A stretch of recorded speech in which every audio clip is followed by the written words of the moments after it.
Been released of the moments after high schooler Karmelo Anthony fatally stabbed Austin Metcalf at a Texas track meet in April of 2025. Take a look. Okay. He put his hands on me. I told him not to. He put his hands on me. He was sentenced to 35 years in prison, which he's appealing. The case has a lot of people divided.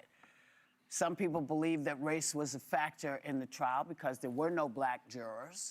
They were all the three black jurors that were there were educators, and they were released. They were struck. They were struck for that. And some folks think, no, he got a fair trial. But is this a jury of his peers? I don't think so. I think the real division is more so along the lines of if you think it was a manslaughter case or a murder case. I don't think people are really divided in the sense that they think the kid was innocent. It's clear that they had a minor altercation, but you don't want to try to justify a kid stabbing someone just because he was pushed. So I think for the most part, when people understand those facts, they just plain and simple think like, okay, the kid was going to do time. This, to me, it's more delusional to think that the kid was going to be completely set free.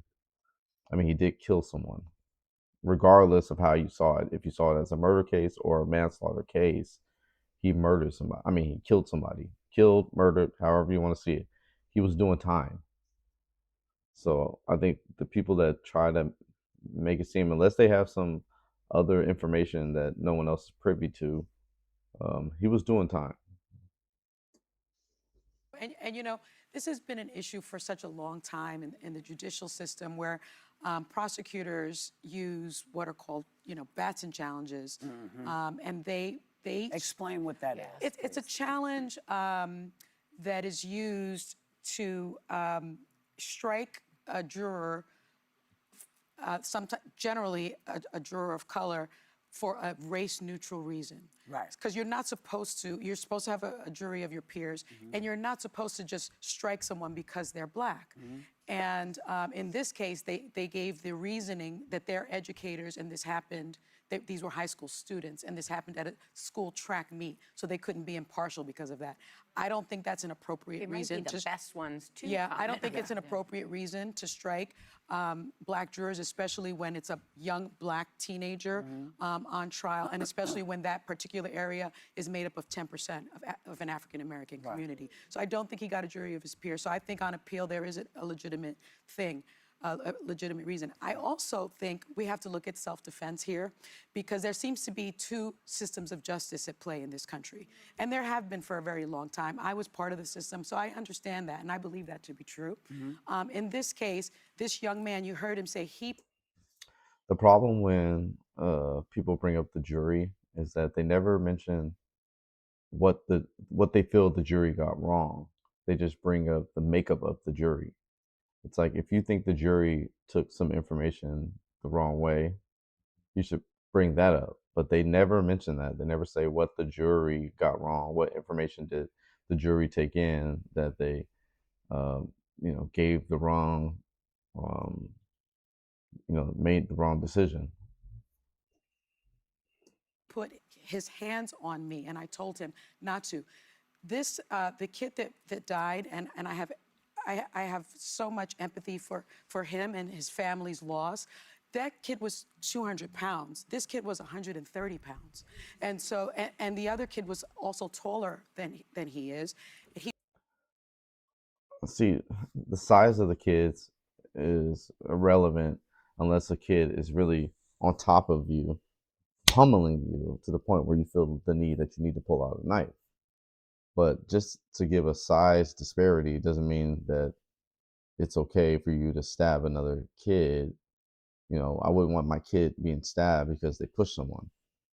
It's one thing if like somehow he pushed him and he fell and hit his head on the bleachers or something and felt dazed and felt like his life was at risk. So he pulled out a knife to protect himself. It's like if there were other factors to the case that made it seem like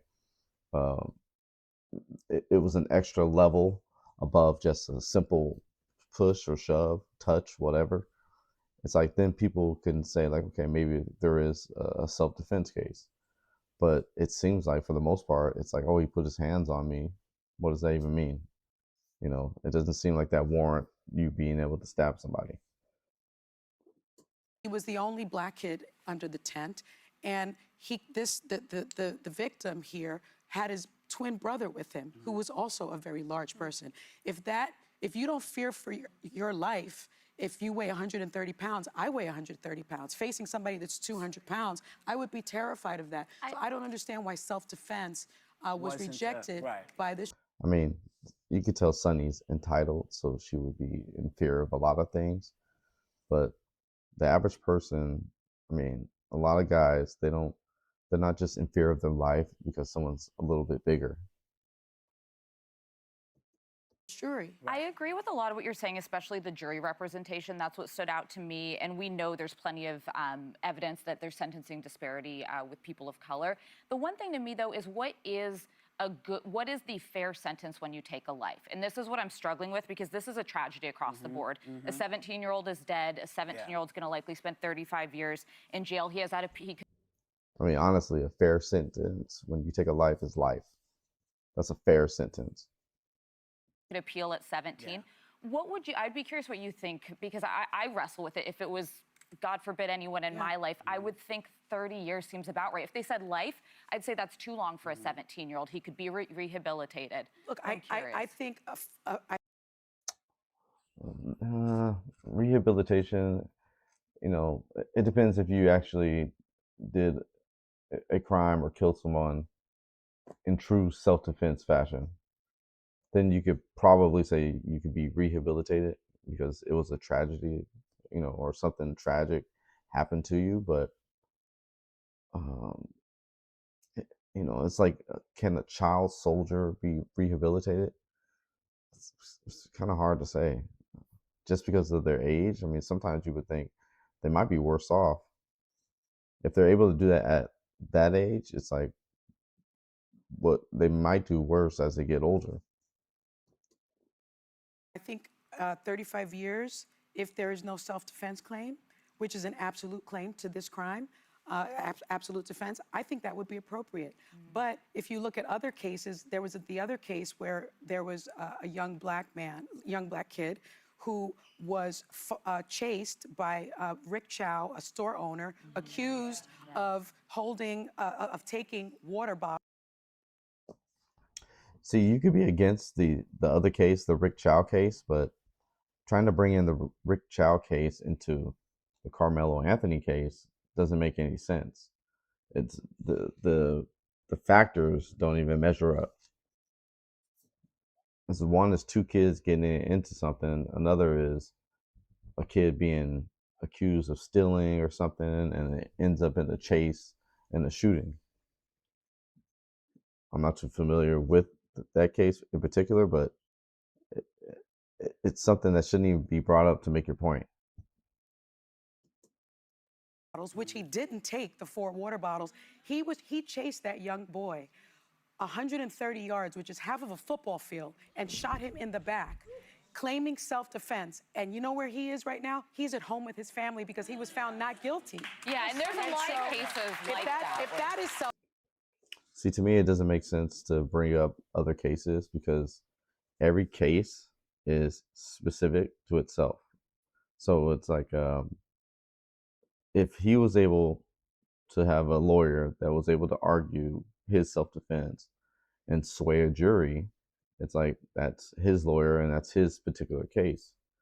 In the instance of Karmelo Anthony, his lawyer didn't do that, and he was sentenced. Defense. If that is self-defense, I don't understand why this isn't. But when the system fails one time, I don't think we should then say, so then the system should fail. But they're very similar. Exactly. That's my point exactly. It's like, it's the old saying of 2 wrongs don't make a right. If you think a case was judged wrongly, you don't then go judge another case wrongly. self-defense Well, Sonny, claims. I had a question because I was wondering why the self-defense claim didn't work, and I had read that it said you have to use the same amount of force that was brought against you. So if someone pushes you and you push them back, that's self-defense. That's not the standard because it's not only use but attempted use. Well, no, that's what I'm asking. So if you 'cause felt your life was in danger and you felt he was going to do more than just push you, and you weigh 130 pounds and you're outweighed by 70 pounds, So you can can make that use point. You know you what? can use When lethal I looked at force. this case, though, which to me is just sad every way. See, the thing is, that's the whole point of a trial.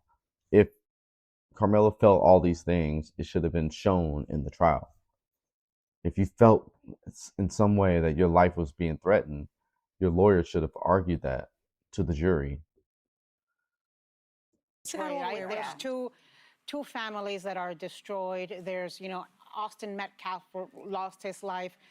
Karmelo Anthony is going to spend at least 17 years in jail. So this is just tragic. But my question is, how did this get to this point, and where the hell were the adults? Yeah. These were two 17-year-olds. Yeah. I mean, What I understand. I think that was most people's question. It's like, why did it get to that extent? It's like, it makes you feel like there's some other information that no one's privy to, but at the end of the day, a life was taken, and judgment is being served. Um, I don't think you ever want to make it okay for a kid to feel that being shoved warrants stabbing someone. I mean, that's not a society I want to live in. And I have children, so I don't want one of my kids pushing somebody and then ending up on the other side of a knife. It's like it's one thing for someone to pull out a knife or a bat. They pull out a weapon, so you utilize a weapon to have equal force. But I just, I just side with fight back, but live, fight to the point where you can live to see another day. It's like we don't live in a barbaric era where everything's fight to the death. Well, I think that's enough. So if you like visiting the channel, just like the video and subscribe, and leave a comment down below. Subscribe to leave a comment down below.